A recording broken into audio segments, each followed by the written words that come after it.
రాజన్న సిరిసిల్ల జిల్లా వేములవాడ పట్టణంలోని రాజన్న ఆలయం ముందు బీజేపీ జిల్లా అధ్యక్షుడు రెడ్డబోయిన గోపి మీడియా సమావేశం నిర్వహించారు. ఈ సందర్భంగా వారు మాట్లాడుతూ వేములవాడ శ్రీ రాజరాజేశ్వర స్వామివారి ఆలయ పునః నిర్మాణం అభివృద్దిలో భాగంగా రాజన్న గుడిలో జరిగే అర్జిత సేవలు, ఆకు పూజలు, కోడె మొక్కులు, ఇతర పూజా కార్యక్రమాలు భక్తుల సౌకర్యార్థం భీమన్న గుడిలోకి మార్చమనే ప్రకటన ఎప్పుడైతే వెలువడిందో అప్పటి నుంచి భారతీయ జనతా పార్టీ భక్తుల మనోభావాలు, నమ్మకాన్ని కాపాడే విధంగా నిరసన ఆందోళన కార్యక్రమాలు చేపట్టామని, ఆందోళనను అర్థం చేసుకున్న రాష్ట ప్రభుత్వం కేంద్ర హోంశాఖ సహాయక మంత్రి బండి సంజయ్ సూచనల సలహాలతో వేములవాడ రాజన్న గుడిలో అర్జిత సేవలతో పాటు ఆకుపూజలు, అన్నపూజ, కోడిముక్కలు ఆలయ ప్రాంగణంలోని కొనసాగిస్తామంటూ నిన్నటి రోజు ఎండోన్మెంట్ కమిషనర్ కార్యాలయం ద్వారా ఓ సర్క్యులర్ జారీ చేశారు.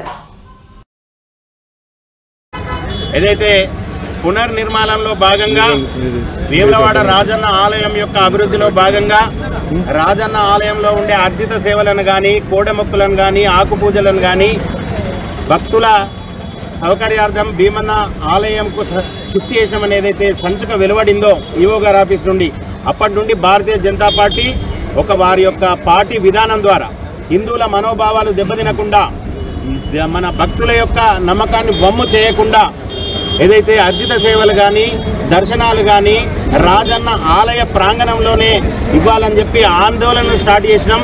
ఆ ఆందోళనను అర్థం చేసుకున్న ప్రభుత్వం, అదే రకంగా గౌరవ పార్లమెంటు సభ్యులు, కేంద్ర హోంశాఖ సహాయ మంత్రి బండి సంజయ్ కుమార్ గారి యొక్క సూచనల సలహాల మేరకు ఈరోజు ఏదైతే ఇక్కడ రాజన్న ఆలయంలో అర్జిత సేవలను కానీ, ఆకుపూజలు లేకపోతే అన్న పూజను కానీ, కోడెమొక్కులను కానీ ఇక్కడనే కొనసాగిస్తామని నిన్నటి రోజున ఎండోమెంట్ కమిషనర్ కార్యాలయం ద్వారా ఏదైతే ఒక సర్క్యులర్ను పాస్ చేసిర్రో దానికి గాను భారతీయ జనతా పార్టీ హర్షిస్తుంది.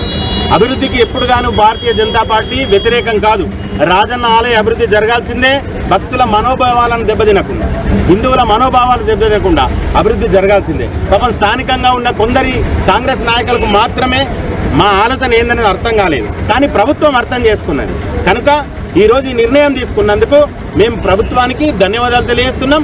రానున్న రోజుల్లో కూడా భక్తులకు ఇబ్బంది కాకుండా ఆలయ అభివృద్ధి కోసం భారతీయ జనతా పార్టీ కట్టుబడి ఉంటుంది, అభివృద్ధిని కాంక్షిస్తుంది. భారత్ మాతాకి జై.